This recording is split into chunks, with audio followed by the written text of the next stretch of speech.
ഇത്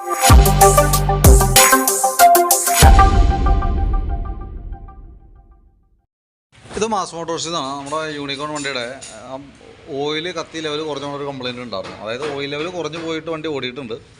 അപ്പോൾ നമ്മളത് അഴിച്ച് ചെക്ക് ചെയ്യുന്ന സമയത്ത് നിലവിൽ ഒരുപാട് മോശമായ അവസ്ഥയ്ക്കൊന്നും ആയിട്ടൊന്നുമില്ല. ചെറിയൊരു സ്ക്രാച്ച് കാര്യങ്ങളൊക്കെ ഉണ്ട്. ചെറിയൊരു സ്ക്രാച്ചാണ് വന്നേക്കണത്. പക്ഷേ അതിൻ്റെ ഉള്ളിൽ കൂടെ ആണ് ആ ഓയിൽ കയറി വന്നേക്കണത് കേട്ടോ. അപ്പോൾ ഞാൻ എന്ത് ചെയ്യുകയെന്ന് വെച്ചാൽ നമുക്ക് ഈ സിലിണ്ടർ മാത്രം ഒന്ന് കൊടുത്തിട്ടേ നമുക്കൊന്ന് ബോർ ചെയ്ത് യൂസ് ചെയ്യാം.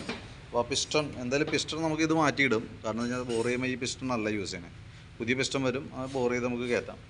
പിന്നെ അതേപോലെ തന്നെ നമുക്ക് അതിൻ്റെ ഹെഡിൻ്റെ ഈ വാൽവും കൂടി ഒന്ന് സീറ്റ് ചെയ്തിടാം. കാരണം എന്ന് വെച്ചാൽ അത്യാവശ്യം കരിയും കാര്യങ്ങളൊക്കെ ഉണ്ട് അത്. അപ്പോൾ ആ സീറ്റിങ്ങും ചെറിയൊരു ലീക്കേജ് കാണിച്ചു കൊടുക്കുന്നുണ്ട്. അപ്പോൾ ആ 2 ഐറ്റംസ് നമുക്ക് ലൈറ്റി കൊടുത്ത് ക്ലിയർ ചെയ്തെടുക്കാം കേട്ടോ. പിന്നെ അതിൻ്റെ ഗ്യാസ്കറ്റ് ഐറ്റംസൊക്കെ ഒന്ന് മാറ്റി റീസെറ്റ് ചെയ്യണം. പിന്നെ കൂട്ടത്തിയുടെ കാർബറേറ്ററും കൂടി ക്ലീൻ ചെയ്തിട്ടേക്കാം. കാരണം എന്ന് വെച്ചാൽ നമ്മൾ മറ്റേപാട് വന്നപ്പോൾ നമുക്ക് അതിൻ്റെ ആവശ്യം ഉണ്ടായില്ലായിരുന്നു. മറ്റേ ടെസ്റ്റ് വർക്കുമായി ബന്ധപ്പെട്ട് വന്നപ്പോൾ. അപ്പോൾ എന്തായാലും സിലിണ്ടർ ഹെഡ് അഴിക്കുമ്പോൾ ആ കൂട്ടത്തിയുടെ കാർബറേറ്റർ കൂടി നയിച്ച് ക്ലീൻ ചെയ്തേക്കാം കേട്ടോ. അപ്പോൾ നമുക്ക് ആ ക്ലീനറിൻ്റെ മാത്രമാണ് കാർബറേറ്ററിന് അഡീഷണൽ ആയിട്ട് വരുള്ളൂ.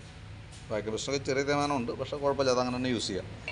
പിന്നെ ഫ്രണ്ട് ഫോർക്കിൻ്റെ കേസ് ഈ പറഞ്ഞ രീതിയിൽ നമ്മൾ ഫോർക്ക് പൈപ്പ് മാറ്റിയിട്ട് റീസെറ്റ് ചെയ്തിട്ടുണ്ട്. ഫോർക്ക് പൈപ്പും ഓയിൽസീലും മാറ്റി റീസെറ്റ് ചെയ്തെടുത്തിട്ടുണ്ട്. ബാക്കിയത്തെ ഇനിയിപ്പോൾ ഇത് ലെയ്ത്തിൽ നിന്ന് വന്നിട്ട് വേണം നമുക്കതൊന്ന് ക്ലിയർ ചെയ്യാനായിട്ട്. അപ്പോൾ ഞാൻ അതിൻ്റെ ഏകദേശം നമുക്ക് പ്രതീക്ഷിക്കുന്ന ഒരു എസ്റ്റിമേറ്റ് ചെയ്യാൻ നോക്കിയിട്ട് ഡീറ്റെയിൽസ് വാട്സപ്പിലേക്ക് ഇട്ടേക്കാം. പിന്നെ ഒരു അല്പം ഓയിൽ ലെവൽ നമുക്ക് ടോപ്പ് പെയിൻ്റ് ആയിട്ടുണ്ട് കേട്ടോ. അപ്പോൾ അതുകൂടിയും കൂടുതലും ചെയ്തിട്ടേക്കാം. ഡീറ്റെയിൽസ് വാട്സപ്പിലേക്ക് ഇട്ടേക്കാം. ഓക്കെ.